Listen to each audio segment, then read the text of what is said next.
Amin Gunsir, tu es une légende dans le monde de la blockchain. Ton travail dans les domaines académiques, entrepreneurial et technologique parle de lui-même. Quel a été le moment où tu as commencé à envisager que tu pouvais réellement faire passer cela de la recherche académique aux fondations de la blockchain et de la crypto? Avant Bitcoin, j'ai commencé à m'intéresser aux problèmes de coordination dans les systèmes pair à pair. Et le tout premier problème auquel je me suis intéressé était comment inciter les gens dans les réseaux de partage de fichiers. J'ai créé le Karma, une monnaie virtuelle magique sur Internet. Vous l'obtenez en résolvant des preuves de travail, tout comme Bitcoin quelques années plus tard. Comment votre intérêt pour la technologie est-il né de vos recherches? J'avais travaillé sur des systèmes à grande échelle pour les optimiser en rapidité. J'avais travaillé sur des bases de données à grande échelle et des centres de données ultra rapides, presque à la vitesse du matériel. Donc, j'ai pris certains de ces apprentissages, certaines de ces mêmes techniques, et j'ai commencé à les appliquer au blockchain. Comment s'est déroulé ce travail de construction de l'écosystème qui est Avalabs et du protocole Avalanche que nous avons aujourd'hui? Les gens veulent la décentralisation. Qu'est-ce que cela signifie d'être décentralisé? Lesquels sont meilleurs?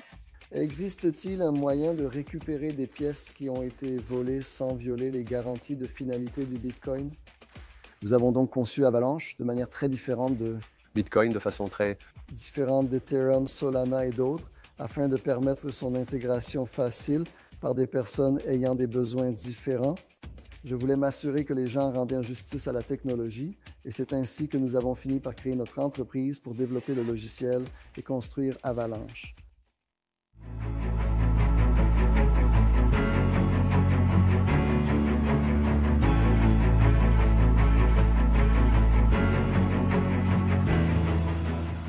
Bonjour et bienvenue dans l'émission podcast YouTube de Denis Guarda, propulsée par citiesabc.com et wisdomia.ai et businessabc.net. Dans cette série, nous avons dressé le portrait des créateurs, des acteurs et des personnalités qui façonnent tout ce qui influence notre vision du monde et, surtout, notre manière d'interagir avec la société en matière de business et de technologie. Et probablement, ma plus grande préoccupation est de savoir comment nous pouvons utiliser ces outils fantastiques que sont nos technologies pour renforcer et autonomiser notre société, et en particulier nos jeunes. Aujourd'hui, je suis ravi de mettre en avant l'un des pionniers de l'industrie de la blockchain, quelqu'un qui façonne l'évolution de la technologie depuis ses débuts jusqu'à son utilisation concrète. Je souhaite la bienvenue à Emin Gün Sirer dans notre série. Emin Gün Sirer est un informaticien turco-américain et il est le cofondateur et président-directeur général d'Avalabs, dirigeant le développement du protocole de consensus Avalanche qui sous-tend la plateforme blockchain Avalanche et le jeton AVAX. Avalabs développe Avalanche, une plateforme blockchain rapide, économique et écologique. Elle permet aussi de créer et déployer des applications de contrats intelligents sur mesure. Ava Cloud aide les entreprises à lancer des blockchains entièrement gérées de manière efficace. Elle propose également Core, un portefeuille numérique sécurisé pour le trading, le bridging et les transactions d'actifs.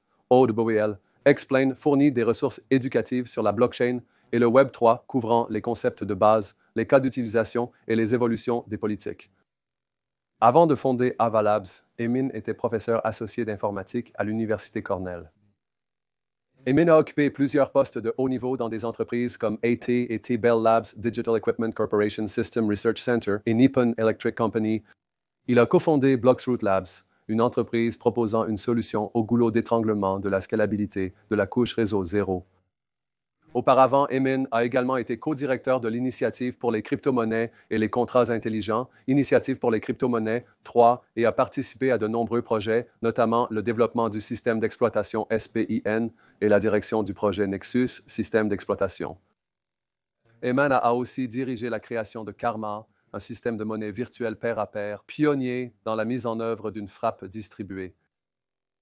Il a également été le moteur derrière le développement de Bitcoin Next Generation, une proposition d'évolutivité pour Bitcoin et de Bitcoin Covenants qui vise à améliorer la sécurité des transactions.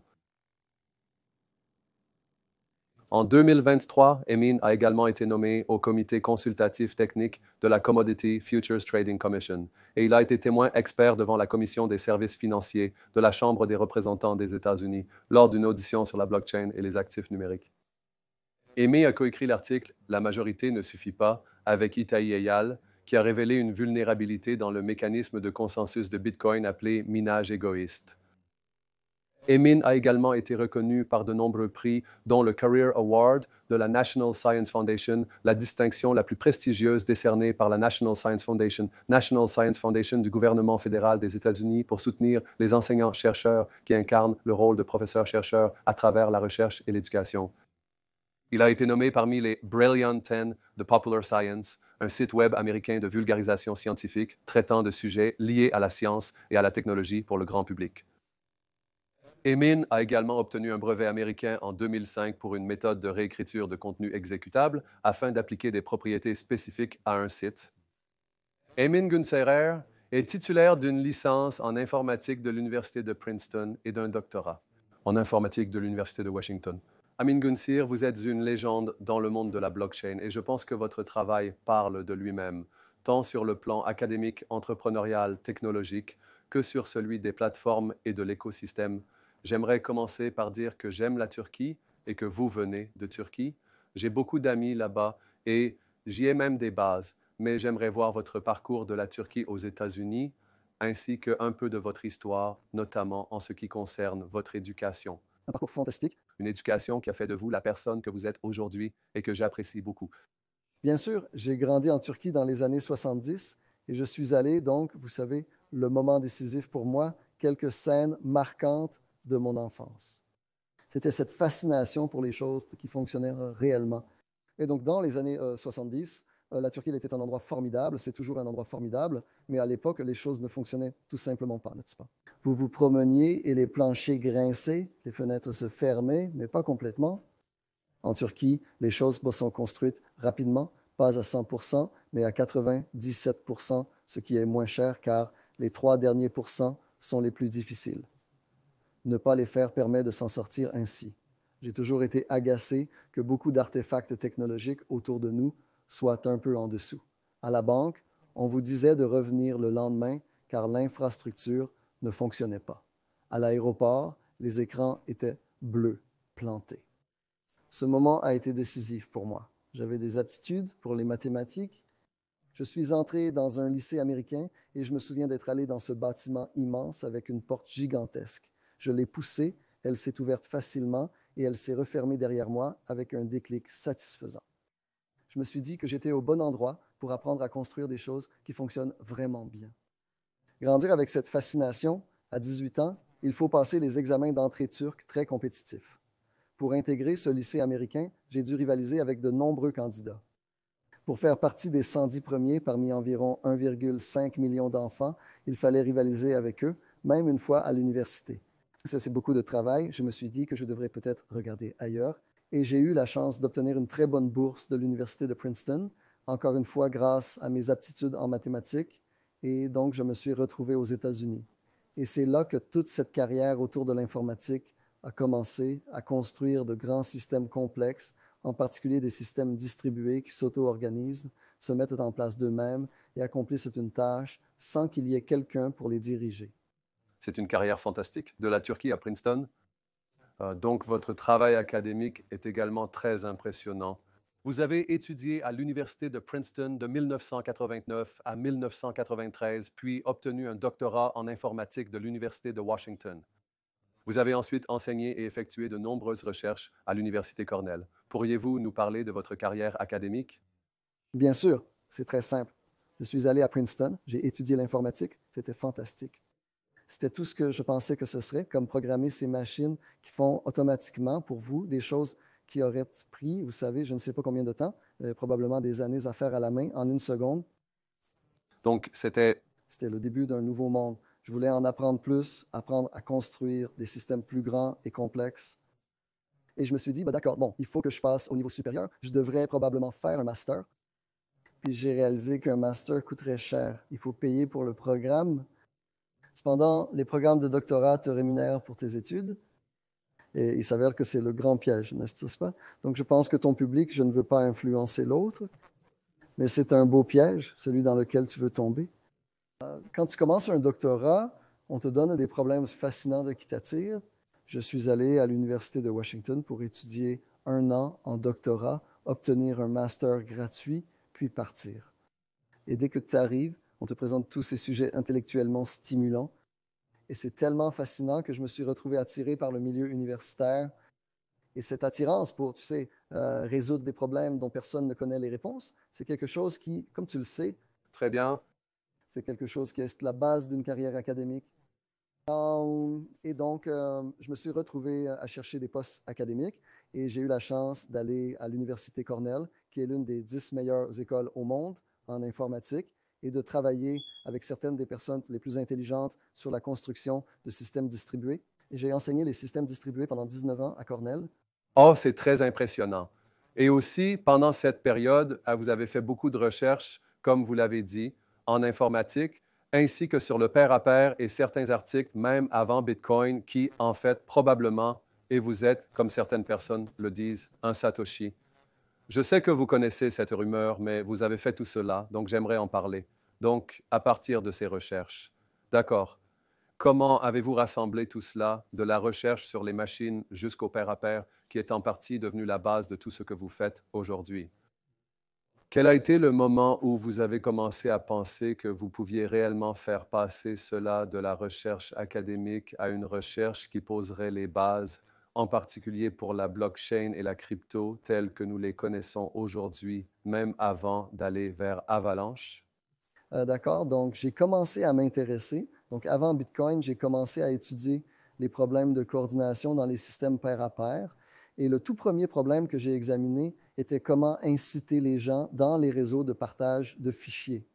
En 2002, le partage de fichiers était nouveau et les gens étaient enthousiastes pour télécharger, mais peu motivés pour en envoyer, n'est-ce pas?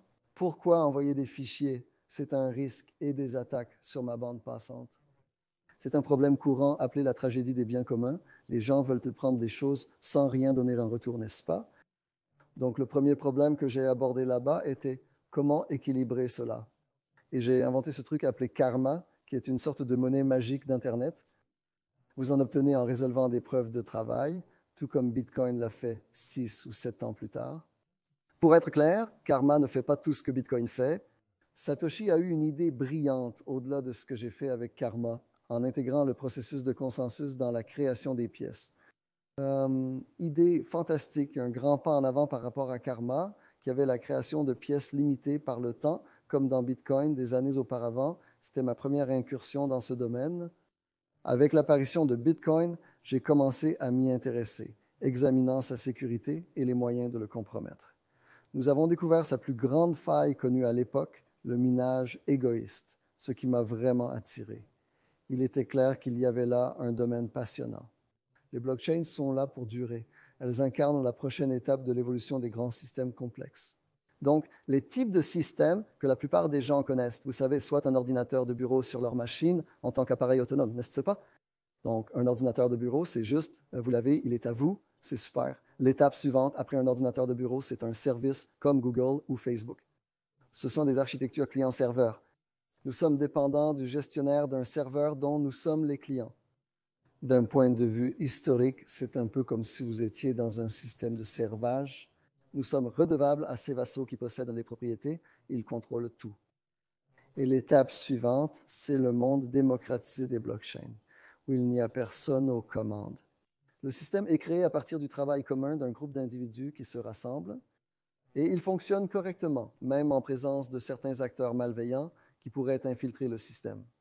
Il était donc clair pour moi qu'il s'agissait de l'évolution inévitable des systèmes informatiques et il était également évident qu'il existait de très grands problèmes scientifiques à résoudre pour les faire passer à l'échelle, pour les rendre rapides, pour les rendre sûrs, etc. Alors je me suis dit, hey, je dois apporter mon expertise dans ce domaine. Alors, à quel moment, donc tu faisais tes recherches et soudainement le livre blanc de Bitcoin est apparu? Oui, et je me souviens, parce que moi aussi je m'en souviens, je travaillais dans la banque et en 2011, quand c'est arrivé, nous faisions déjà des tests. Et puis la City de Londres, quand j'ai quitté la banque et que j'ai créé ma première entreprise, ils m'ont dit, si tu te lances dans le Bitcoin, tu auras des problèmes. Mais en même temps, je lisais des gens comme toi et je faisais des recherches. Beaucoup de recherches se faisaient simultanément. Ton premier article sur le pair à pair datant de 2002-2003. Bitcoin, c'était en 2011-2012. Non, en 2009, c'est là que l'article a été publié. L'article a été publié. Alors, à partir de ce moment-là, quand as-tu commencé à t'intéresser à tes recherches sur le Bitcoin? Comment as-tu vu la première crypto-monnaie émerger au tout début? D'accord? Donc oui, avant l'arrivée du Bitcoin, on n'avait même pas le mot blockchain. Ce concept n'existait pas. J'ai lu le livre blanc du Bitcoin il y a un moment, mais je ne me rappelle plus exactement quand. Pour être honnête, je vais l'avouer devant votre public. La première chose que j'ai faite est ce que tout universitaire fait dans cette situation.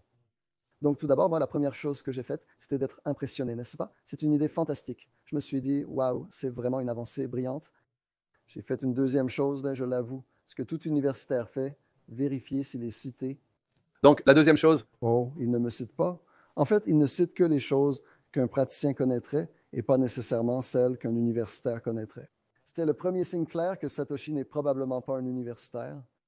Et enfin, comme tout bon universitaire, il faut vérifier si les affirmations avancées sont véridiques. C'était intéressant car les affirmations étaient assez fortes. Si c'est vrai, c'est fantastique. Sinon, nous devons connaître les limites et les véritables affirmations. Et il y a une chose que Satoshi a dite dont je me souviens. Il a fallu beaucoup d'efforts pour la comprendre. Mais Satoshi a dit, voici un protocole, suivez-le. Si vous déviez de ce protocole et commencez à mal agir, vous serez puni par ceux qui font le bien. C'est une propriété que vous recherchez, appelée compatibilité incitative. Et vous voulez que l'incitation de chacun soit de travailler dans le sens de ce que le concepteur du système veut que vous fassiez. Vous devriez suivre le bon livre, n'est-ce pas? Et si vous déviez, vous êtes puni. C'est ce que vous voulez qu'il se passe. Et l'une des premières choses que j'ai faites avec mon postdoctorant à l'époque a été d'examiner si cette affirmation était correcte ou non. Et il s'avère que Satoshi avait tort, que si vous déviez de ce qu'il a dit, vous pourriez en fait gagner plus d'argent et ne pas vraiment être puni. Dans certains cas, il était impossible de vous sanctionner, permettant de contourner le système sans conséquence. Alors, nous avons proposé un protocole alternatif, une séquence d'actions alternatives que vous pouviez suivre en tant que mineur dans Bitcoin et gagner plus d'argent que vous ne le devriez. C'est ce qu'on appelle le minage égoïste, ce qui a remis en question certaines affirmations de Satoshi. C'était une période fascinante pour moi. Nous avons publié cela. Eh bien, tout d'abord, nous avons eu un moment de discussion. Est-ce qu'on publie cela ou est-ce qu'on se lance dans le minage pour commencer à obtenir beaucoup de Bitcoin essentiellement gratuitement? Bien sûr, nous avons choisi de publier. Et dès que nous l'avons fait, il y a eu un énorme retour de bâton. J'ai reçu des menaces de mort et une campagne de lettres envoyées à Cornell demandant mon licenciement. Grâce à ma titularisation, ils ne pouvaient pas me licencier. Des tentatives de financement participatif ont été lancées pour nous prouver que nous avions tort. Vous savez, ces universitaires, qu'est-ce qu'ils en savent? Ils ont tort. Satoshi est parfait. Il n'a pas pu faire d'erreur. Essayons de prouver qu'ils ont tort. Lors des 3 tentatives financées par la foule, quand ils ont simulé nos résultats, ils ont découvert que c'était exactement comme nous l'avions dit. Et ils ont changé d'avis et ils ont dit, oui, ces gars-là ont raison. Et puis, la communauté Bitcoin, au début, la réaction initiale, bien sûr, chaque fois que votre prophète est remis en question, c'est de dire, oh, tu es un hérétique, mais à leur crédit, ils ont réalisé que nous servons le même Dieu de la décentralisation des actifs numériques et que nos intentions sont bonnes. Nous voulons simplement décrire, vous savez, voici les limites de notre prophète. Il y avait peut-être quelques petites erreurs ou des choses qui, dans la grande perspective, vous savez, les choses incorrectes doivent être corrigées, mais elles n'invalident pas la proposition de valeur centrale du Bitcoin, qui est même renforcée maintenant qu'on en connaît mieux les limites. Ils ont changé d'avis, m'ont invité à leur conférence, et c'est ainsi que je me suis plus impliqué dans le solaire. Et je me souviens de cette période où le contre-coup était si grand et important. C'est à ce moment-là que tu as commencé à t'intéresser non seulement à la crypto, mais aussi beaucoup à la blockchain, en mettant en avant la technologie par rapport à la crypto, avec tes propres recherches sur le pair à pair qui reposent sur les mêmes fondations que la technologie blockchain dans les pays intelligents. Comment es-tu passé de tes recherches à t'intéresser en particulier à la technologie? Donc oui, comme je l'ai dit, j'avais déjà travaillé sur des systèmes à grande échelle et sur la façon de les rendre extrêmement rapides. Bon, j'avais travaillé sur des bases de données à grande échelle, des bases de données de centres de données qui fonctionnent très, très rapidement à des vitesses très proches de celles du matériel. Donc j'ai pris certaines de ces connaissances, certaines de ces mêmes techniques et j'ai commencé à les appliquer au blockchain. L'une des premières choses que nous avons faites a été de caractériser la décentralisation de différentes monnaies sur différentes blockchains. Les gens veulent la décentralisation. Qu'est-ce que cela signifie d'être décentralisé? Lesquels sont meilleurs? Quels sont les compromis à faire pour atteindre la décentralisation? J'ai examiné la sécurité des pièces au repos. Existe-t-il un moyen de rappeler des pièces qui ont été volées sans violer les garanties de finalité du Bitcoin? Et il s'avère que c'est possible, avec un certain effort. Vous pouvez offrir des garanties très solides. Nous avons inventé des engagements Bitcoin. Alors, comment puis-je marquer des billets individuels afin qu'ils portent avec eux certaines restrictions ou des règles supplémentaires que ces billets doivent suivre, ce qui pourrait peut-être les rendre plus utiles qu'un simple vieux billet? J'ai étudié ces sujets et lancé plusieurs initiatives, notamment une version plus rapide de Bitcoin appelée Bitcoin Next Generation pour Next Generation. Et puis j'ai continué et cela m'a mené jusqu'aux solutions de couche 2.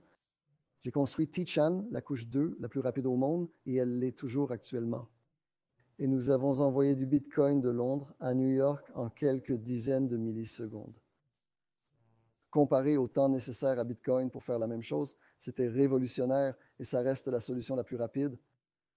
Finalement, cela m'a mené à des protocoles de consensus légers et ultra scalables, le Saint Graal de l'époque. C'était le plus grand problème non résolu. J'ai donc appliqué mes connaissances sur les bases de données, les systèmes d'exploitation et distribués pour tenter de construire le protocole de consensus le plus rapide au monde. C'est une réalisation impressionnante. Je souligne simplement pour mon public ce que je pense être important dans vos accomplissements. Vous avez donc co-dirigé l'initiative pour les crypto-monnaies dans les pays intelligents, initiative pour les crypto-monnaies 3. Vous développez le système d'exploitation SPIN, le projet Nexus Système d'exploitation que vous avez dirigé. Le karma, vous avez mentionné un système de monnaie virtuelle pair à pair qui a été parmi les premiers à mettre en œuvre la frappe distribuée, le Bitcoin NG, une proposition de scalabilité du Bitcoin. Vous avez également été nommé à la commission consultative technique de la Commodity Futures Trading Commission de la communauté et la liste continue. Donc, à partir de ces technologies, quelle a donc été la base pour vous en 2018 pour cofonder Avalabs avec Kevin Selkiniki et Maofan Tediyin? Oui, donc ce qui a été l'impulsion pour sortir du milieu universitaire et créer une nouvelle blockchain, c'était la découverte d'une nouvelle famille de protocoles de consensus. Donc cela, c'est différent de ce que beaucoup d'autres personnes font. Ce n'est pas simplement un autre protocole de consensus, c'est vraiment une toute nouvelle famille. C'est un peu comme, vous savez, pour se protéger de la pluie, on peut avoir un imperméable, un chapeau ou un parapluie, n'est-ce pas? Ce sont différentes familles de protection contre la pluie. Donc, quand j'étais à l'école doctorale, il n'y avait qu'une seule façon d'atteindre le consensus. Il y avait beaucoup de protocoles différents, mais ils fonctionnaient tous selon le même principe de communication de tous à tous. Nous appelons ces protocoles des protocoles de consensus classiques, et donc ils sont corrects, vous savez, mais ils n'auraient jamais été adaptés à un environnement comme Bitcoin parce qu'ils sont limités dans leur évolutivité. Donc c'est ce que nous savions, c'était une chose. Et donc quand Bitcoin est arrivé, la raison pour laquelle j'ai été tellement stupéfait en voyant cet article de Satoshi, c'est qu'il a introduit une deuxième famille de protocoles de consensus basés sur la preuve de travail. Et celle-ci est beaucoup plus évolutive, mais elle est très lente, elle consomme une quantité énorme d'énergie, et donc il y a des inconvénients à Bitcoin. Et voilà, donc il y avait ces deux-là. Et ce qui nous a permis de sortir du milieu académique, c'est notre découverte d'une troisième famille de protocoles qui fonctionne selon un principe différent. Et c'est la famille de protocoles de consensus avalanche qui ne fonctionne pas par une communication de tous à tous, mais de façon bien plus efficace. Chaque ordinateur n'a pas besoin de parler à tous les autres ordinateurs du système, et c'est de là qu'Avalanche tire sa rapidité. Une fois que nous avons eu cela entre les mains, nous nous sommes dit, c'est tellement génial, c'est ça, c'est la percée dont tout le monde parlait. Cela change tellement fondamentalement la donne que, premièrement, cela doit être rendu public. Deuxièmement, cela doit être rendu public dans un cadre contrôlé. Nous ne pouvons pas laisser cela entre les mains des gens de la crypto, surtout à l'époque où on ne pouvait pas leur faire confiance pour faire ce qu'il fallait. Donc, je voulais contrôler la façon dont nous allions le sortir. Je voulais m'assurer que les gens rendaient justice à la technologie. Et c'est comme ça que nous avons fini par créer notre entreprise pour développer le logiciel et construire Avalanche. Et du monde académique au monde de l'entrepreneuriat, comment as-tu fait le pont? Parce que tu continues à faire beaucoup de recherches et tu étais encore impliqué dans Cornell et beaucoup d'autres choses. Mais comment s'est passée cette transition pour devenir et construire l'écosystème que sont Avalabs est le protocole Avalanche que nous avons aujourd'hui depuis 2018 jusqu'à maintenant? C'est une excellente question. C'est un très long processus, une transformation énorme. Et quand je regarde en arrière, je me demande comment j'ai fait. C'était un bouleversement complet de tout ce que je connaissais, tu vois.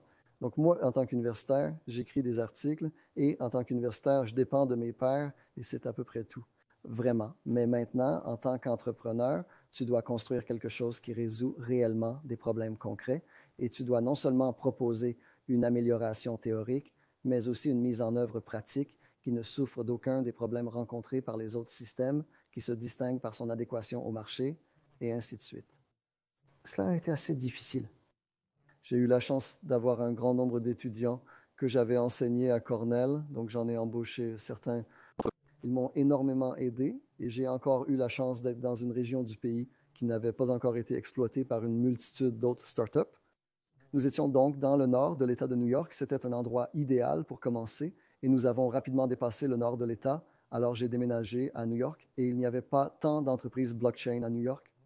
Le déménagement à New York a été une idée fantastique parce que nous nous sommes retrouvés plus proches des personnes qui détiennent d'énormes quantités d'actifs. Et tout ce jeu n'est pas un jeu technologique.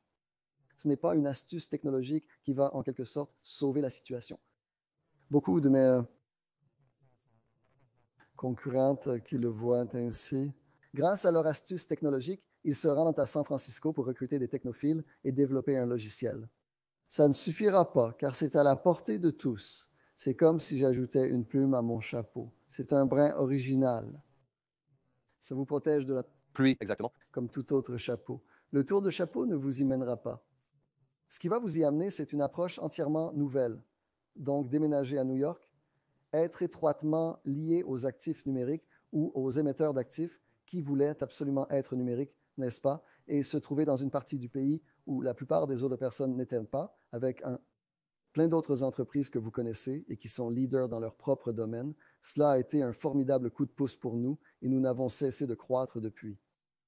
C'est vraiment impressionnant en général. Donc, l'une des choses qui, pour moi en particulier, a été probablement la première fois où j'ai commencé à m'intéresser à Ava et Avalanche, c'est que vous avez réalisé une avancée fantastique, d'abord dans la DeFi, et il y a eu beaucoup d'innovations que vous avez apportées qui, je pense, ont permis de franchir de nombreux obstacles en matière de finances centralisées et décentralisées. Je dirais même à une échelle macro, car bien sûr, il y avait beaucoup de pair à pair, et en même temps, vous avez toujours maintenu un pont entre les institutions et un public crypto plus large, donc un peu de cette partie DeFi ainsi que l'aspect institutionnel et le reste de la communauté. D'accord. Permettez-moi de dire quelques mots sur le deuxième point. Je pense que l'une des choses dont nous sommes fiers, c'est le fait que nous sommes un peu comme les adultes dans la pièce quand il s'agit de crypto. C'est ça. Donc, la crypto a beaucoup de gens qui, vous savez, font beaucoup de bruit, mais au final, ils ne font pas forcément avancer nos connaissances. Ils n'apportent pas forcément quelque chose de nouveau. Ils reconditionnent simplement ce que nous savions déjà. Et donc, cela nous a vraiment aidé d'avoir la maîtrise de la science derrière les systèmes distribués, derrière les blockchains.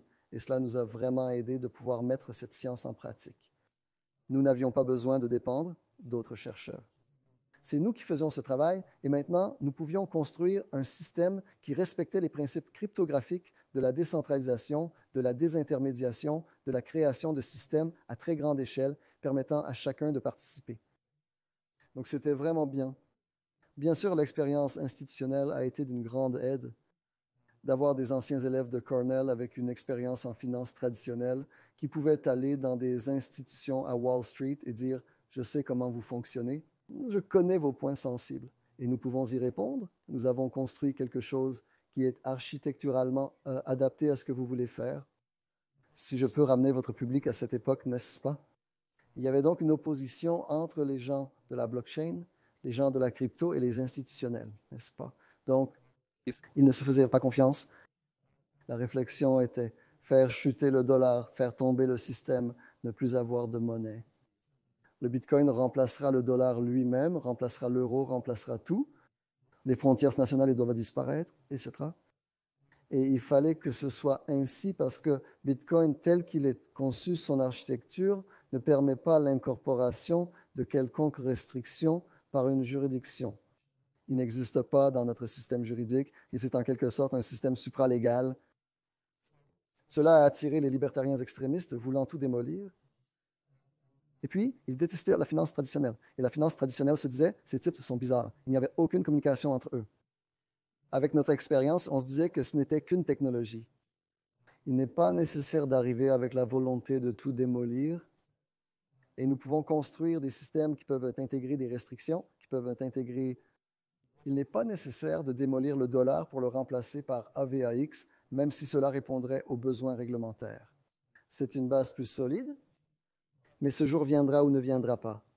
Notre objectif était de créer un système qui, architecturalement, s'intégrerait dans le monde de la finance traditionnelle actuelle. Et donc, nous avons conçu Avalanche de manière très différente de Bitcoin, très différente d'Ethereum, de Solana et des autres, afin de permettre son intégration facile par des personnes ayant des besoins différents. Donc, je suis vraiment fier de ce parcours. Et cela est dû à nos parcours, vous savez, à notre expérience dans la finance traditionnelle, à notre capacité d'intégration. Il s'agit donc d'une mentalité et d'une approche très différente face au dilemme de la blockchain. Après tout le parcours de la crypto et de la blockchain, c'est vraiment incroyable.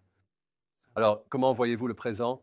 Parce que vous êtes probablement toujours à la pointe et aussi les adultes dans la pièce à tous les niveaux. Si je regarde le monde de la crypto, et je dis cela avec tout le respect, mais aussi de façon factuelle, c'est qu'en ce moment, le monde de la blockchain est devenu assez corporatif, ce qui est ironique. Comme vous l'avez mentionné, les principaux acteurs sont probablement ceux de la Silicon Valley et de Wall Street. Et puis, nous avons beaucoup d'écosystèmes, mais il n'y a toujours pas eu de percée comme la solution miracle qu'a été l'email pour Internet et ainsi de suite. En même temps, il y a toutes les questions de durabilité. Alors, comment voyez-vous cela, et surtout dans le contexte de l'écosystème Avalanche? Où voyez-vous les domaines où vous, personnellement, vivez cela? Que vous voyez qui rendent votre écosystème, vos partenaires, vos études de cas uniques, parce que vous avez le gaming, vous avez l'institutionnel, vous avez beaucoup de verticales qui sont assez uniques dans l'écosystème. Nous restons donc le protocole de consensus le plus rapide au monde. Il n'existe aucun autre système qui s'approche de nous grâce à la façon unique dont nous sommes structurés. Tous les autres qui essaient de gagner en vitesse. C'est un peu comme, je ne sais pas si votre public connaît le Flugtag en Allemagne, où ils construisent ces engins volants bizarres et les poussent du haut d'une jetée. Vous voyez, c'est un peu comme ces tentatives.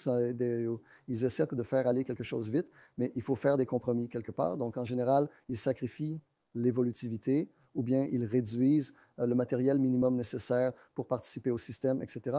Il y a un principe fondamental de la crypto qui est sacrifié chez eux pour atteindre cette vitesse, alors que nous n'avons pas besoin de faire cela.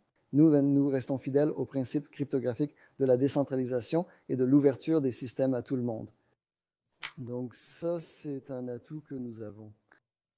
Deuxièmement, et c'est probablement plus important, notre architecture repose sur de nombreuses chaînes qui fonctionnent comme une seule entité. Pour illustrer, Bitcoin est un système qui possède un seul actif et une seule chaîne. Les gens font diverses choses avec les ordinals et autres, mais fondamentalement, il n'y a qu'un seul Bitcoin et une seule chaîne qui le supporte. Ethereum, Solana et d'autres sont des systèmes multi-actifs, mais aussi avec une seule chaîne. Ainsi, ces actifs partagent un même espace de blocs. Avalanche est unique, offrant plusieurs actifs et chaînes. De nombreuses chaînes fonctionnent en parallèle, travaillant à l'unisson. Pour l'utilisateur, les chaînes semblent n'en former qu'une seule, mais en réalité, elles sont toutes distinctes. Donc, par exemple, un jeu sur Avalanche peut avoir sa propre chaîne et être isolé de la DeFi sur Avalanche, qui a sa propre chaîne, des initiatives institutionnelles sur Avalanche, qui ont leur propre chaîne, et ainsi de suite.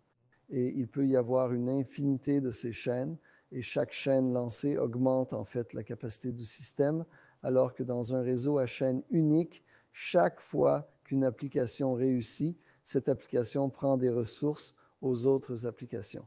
C'est pourquoi vous voyez ces pics de frais sur beaucoup de ces anciens systèmes. Donc, ces deux éléments nous distinguent et nous restons les adultes dans la pièce, en partie parce que nous ne rajeunissons pas, mais aussi véritablement parce que notre technologie est fondamentalement différente de celle de nos prédécesseurs. Donc, cet état demeure. La troisième et dernière chose, et c'est essentiellement une question de chance pour y parvenir, c'est que nous avons une communauté fantastique que nous avons pu construire. une communauté composée de développeurs et de diverses applications différentes, cas d'utilisation, etc., qui se sont réunis, attirés par cette architecture, attirés par cette technologie, et qui se sont finalement révélés vraiment complémentaires les uns des autres et qui forment ce qu'ils sont aujourd'hui. Donc, nous sommes ici à discuter après le sommet Avalanche en 2025. Il n'y avait que quelques milliers de personnes présentes sur place, et donc vous pouvez voir cette architecture, cette technologie soutenir ces personnes, et ils travaillent tous en tandem, comme vous l'avez mentionné. Dans la DeFi, il est nécessaire que ces composants se réunissent pour fournir l'ensemble des services sur la blockchain. Donc, une question que je voudrais vous poser en tant que personne issue du milieu académique, c'est que l'un des plus grands défis que nous avons dans l'économie mondiale et la technologie mondiale, c'est l'alphabétisation. Il y a l'alphabétisation numérique, l'alphabétisation financière et l'inclusion financière. Vous touchez à la partie inclusion. Il y a beaucoup de choses différentes, mais quels sont les défis, ou du moins, qu'est-ce que vous voyez qui pourrait vraiment être amélioré pour rendre la blockchain plus connue? Comme vous l'avez dit, les gens veulent tout simplement que ça fonctionne, peu importe si c'est de la blockchain ou de l'intelligence artificielle, que ça résout le problème. Mais en même temps, l'une des choses, et je suis un universitaire pas aussi pointu que vous, mais l'une des choses que j'ai apprises, c'est que la fracture numérique et la fracture technologique sont plus grandes que jamais, même si les gens passaient des heures et des heures. Donc, en tant qu'universitaire toi-même, et bien sûr maintenant que tu es entrepreneur, que penses-tu qu'on puisse faire? Et surtout au sein de ta communauté, parce que je sais que vous avez aussi l'académie. Comment vois-tu l'éducation et comment pouvons-nous mieux autonomiser nos communautés? C'est quelque chose auquel j'ai beaucoup réfléchi, tout comme toi, bien sûr. Donc, comme tout universitaire qui va se coucher le soir, tu sais que tu dois penser à ce que tu dois faire pour transmettre tes connaissances au plus grand nombre, pour les mettre à niveau sur ce domaine émergent vraiment, vraiment passionnant. Il y a plusieurs choses. Il y avait certains obstacles technologiques physiques devant nous. Par exemple, si tu construis sous une architecture à chaîne unique où tous partagent le même espace de blocs, tes frais finiront par augmenter considérablement. Sur Ethereum, il y a eu des moments où effectuer une transaction a coûté jusqu'à 500 $. Et donc, si tu regardes autour du monde, 500 $ par transaction n'est pas un montant que la plupart des gens peuvent se permettre. Bien sûr, tu ne peux pas rendre cette technologie publique. Bien sûr, tu ne peux pas toucher plus que le public occidental, nord-américain ou peut-être européen si tes frais sont aussi élevés. Même des frais de 3 $ sont excessivement élevés. Donc, c'était le premier point. La technologie doit réduire les coûts de façon exponentielle, de plusieurs ordres de grandeur, pour que cette technologie puisse être déployée, puisse être utilisée. Il y a une raison pour laquelle la finance décentralisée est peu répandue au Nigeria. Donc, la finance décentralisée est très répandue en Angleterre. La finance décentralisée est très répandue aux États-Unis, mais pas en Afrique. Et c'est à cause de ce problème. Avalanche corrige. Ce problème. Donc, nous avons à résoudre les obstacles technologiques et le premier point, qu'est-ce qu'il reste à faire? Il y a beaucoup d'éducation à fournir car il y a maintenant de nouveaux concepts. Il faut expliquer aux gens ce qu'est un portefeuille, ce que signifie l'autogarde, pourquoi je ne peux pas appeler un numéro vert quand je perds mes phrases secrètes, et ainsi de suite. Donc, dans la mesure où nous pouvons transformer les problèmes de ce type de problème, où la technologie peut être une solution, ben c'est ce que nous tentons de faire, Maksha, mais parfois c'est impossible et nous devons éduquer. J'étais co-directeur d'un institut, Initiative pour les crypto-monnaies 3, où nous avons essayé de faire cette éducation. Nous avons organisé le premier bootcamp Ethereum au monde et beaucoup d'autres. J'ai aussi passé du temps avec de nombreux législateurs, plus que la plupart des gens. Il y a certaines personnes qui en ont fait encore plus que cela. En tant qu'universitaire, j'ai été le premier à passer beaucoup de temps à éduquer de nombreux législateurs sur le fait que cette technologie, bien qu'elle puisse sembler menaçante, ne l'est pas réellement. C'est quelque chose qui est en accord avec les objectifs de tout politicien, à savoir donner du pouvoir aux gens. Donc ça, c'est le côté éducatif des choses. Et puis je pense que troisièmement, c'est dans vous savez, dans cet univers où l'on essaie d'atteindre les masses et les publics, cette technologie, en particulier la blockchain, est très compliquée et il est intrinsèquement difficile de la diffuser. Par exemple, pour écrire un smart contract aujourd'hui, il faut savoir programmer, n'est-ce pas? Et ça dépasse déjà les capacités de la plupart des gens. Donc, l'une des choses que nous faisons sur Avalanche, c'est d'intégrer l'intelligence artificielle dans les blockchains pour essayer de rendre la programmation des smart contracts beaucoup plus naturelle. Nous souhaitons donc supprimer la nécessité d'apprendre un langage de programmation comme Solidity et d'écrire du code. En fait, supprimer complètement la programmation et à la place, l'idée que nous explorons en ce moment, c'est ce que nous appelons des agences à pièces. C'est-à-dire avoir une blockchain où les utilisateurs programment de la chaîne dans leur langue naturelle. Donc, quand je veux te donner de l'argent, j'écris simplement « Je voudrais donner de l'argent à cette émission pour montrer mon soutien, 5AVAX pour montrer mon soutien, et je peux écrire en texte des choses bien plus compliquées. Je veux être un sponsor et donner 5 000 $ à ton émission, à condition que tu puisses lever 1 million, mais si tu n'y arrives pas, alors je veux récupérer mon argent. » C'est quelque chose que je veux pouvoir spécifier. C'est un peu comme avoir un chèque et écrire sur le chèque des champs supplémentaires en texte libre. Tu fais ça en écrivant dans ta propre langue naturelle, anglais, allemand, français, tagalog, chinois, peu importe la langue que tu parles. Et ensuite, ce que tu écris dans cette transaction, ce n'est pas sous forme de bytecode, c'est interprété par l'intelligence artificielle pour exécuter ce que tu veux. Spécifie en utilisant les capacités d'interprétation de l'intelligence artificielle, donc ce n'est pas fait. C'est en cours, comme tu peux le voir, la vision est assez claire, très, très nette, et je pense que c'est très convaincant, et cela va soudainement amener cette technologie à la prochaine vague de masse. Parce que soudainement, ils n'auront plus à se soucier des signatures numériques et de ce que cela signifie d'avoir une adresse. Et je crois que pour le magasin, le numéro de hash ou autre n'entre pas en compte. Ils peuvent simplement spécifier en texte ce qu'ils veulent. Donc, j'espère que ces choses vont nous amener au niveau supérieur et amener la technologie à un public plus large. Je pense que c'est essentiel. Donc, mes deux dernières questions. Vous avez mentionné que l'intelligence artificielle prend une place importante dans l'économie mondiale actuellement, mais les crypto-monnaies représentent toujours 11 000 milliards de dollars selon les données de Mastercard et d'autres sources. L'intelligence artificielle représente 11 000 milliards de dollars de l'économie mondiale, mais elle prend une place encore plus importante.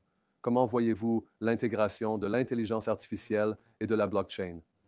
L'un des scénarios dystopiques de l'intelligence artificielle est un revenu universel pour tous, ce qui est en partie une réalité. La blockchain et la DeFi pourraient gamifier l'économie et créer de nombreuses innovations nécessaires, car 4,5 milliards de personnes jouent quotidiennement. Oui, donc avec votre expérience sur tous ces sujets, comment voyez-vous tout d'abord la scène macro de l'intelligence artificielle, et je parle ici à la fois du niveau technologique et du niveau sociétal, puis de la blockchain et aussi des crypto-monnaies, parce que nous avons ces trois éléments qui fonctionnent, même s'ils sont fragmentés pour l'instant. Oui, ils sont très fragmentés et nous allons assister à une convergence des trois.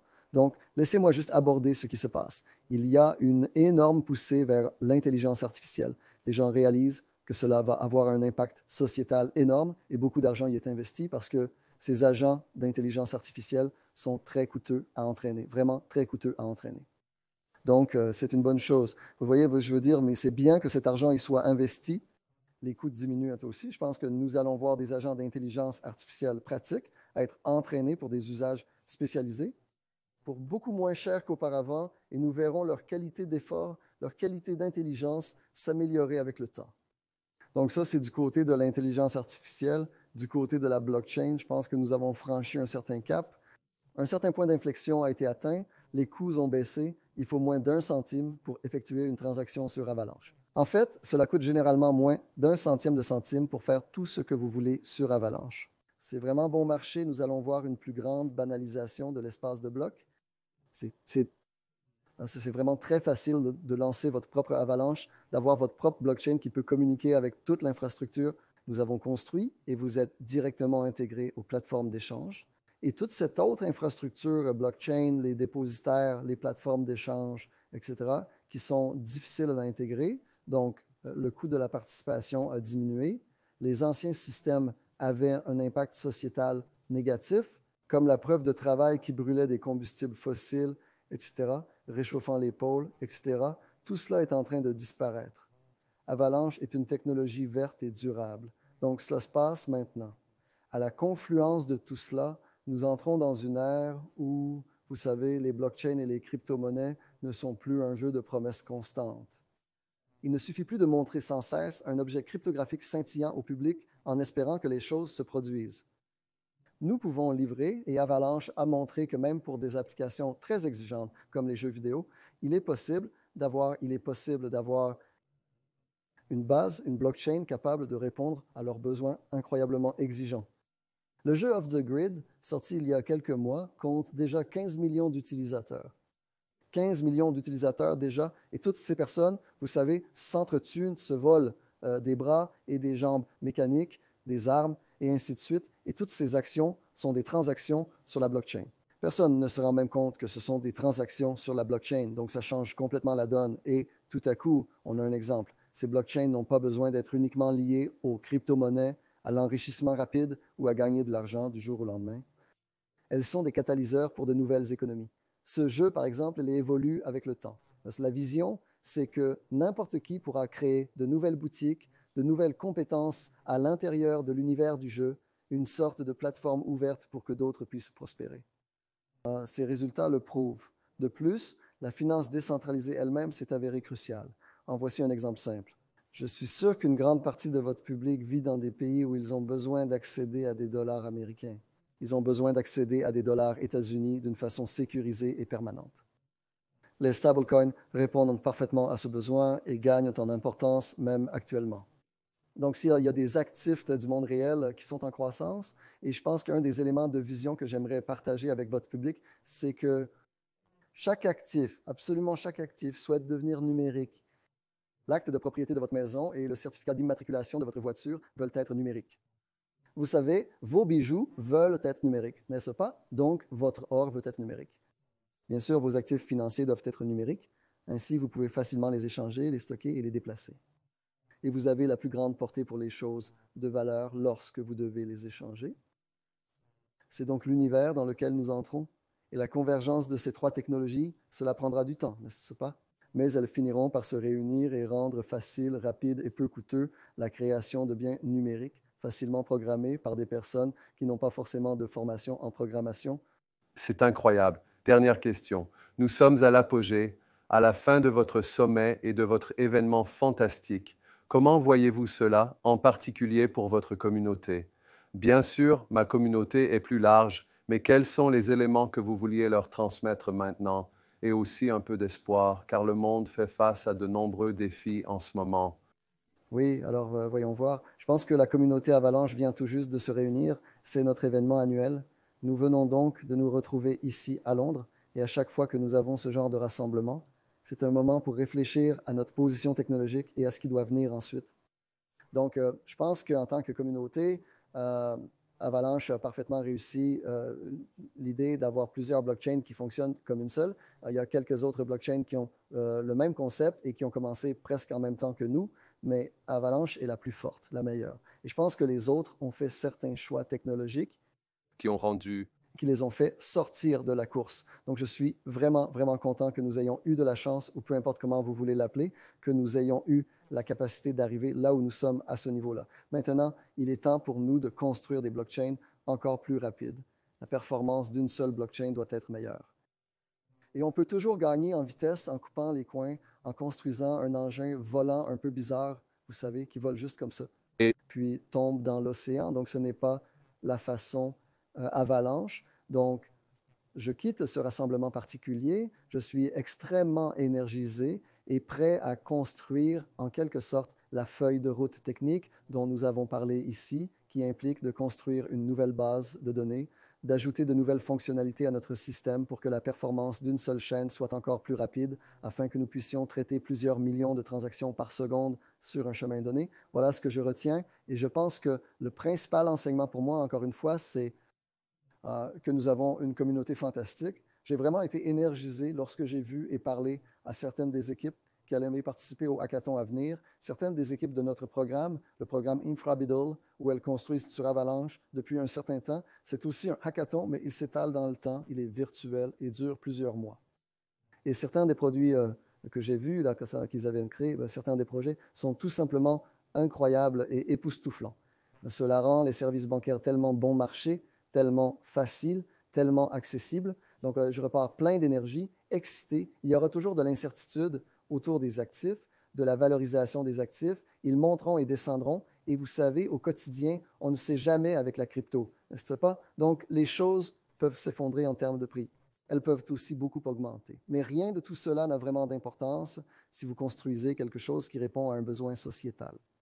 Si vous facilitez la vie, la rendez moins coûteuse, plus rapide et meilleure.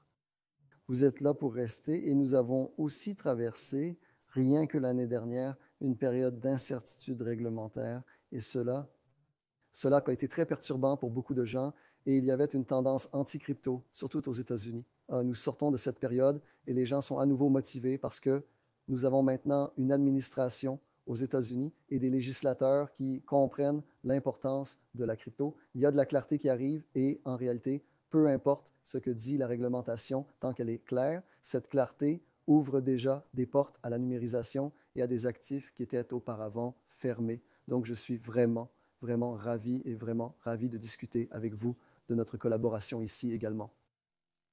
C'est vraiment un honneur. Merci beaucoup de m'avoir invité et de m'accorder votre temps.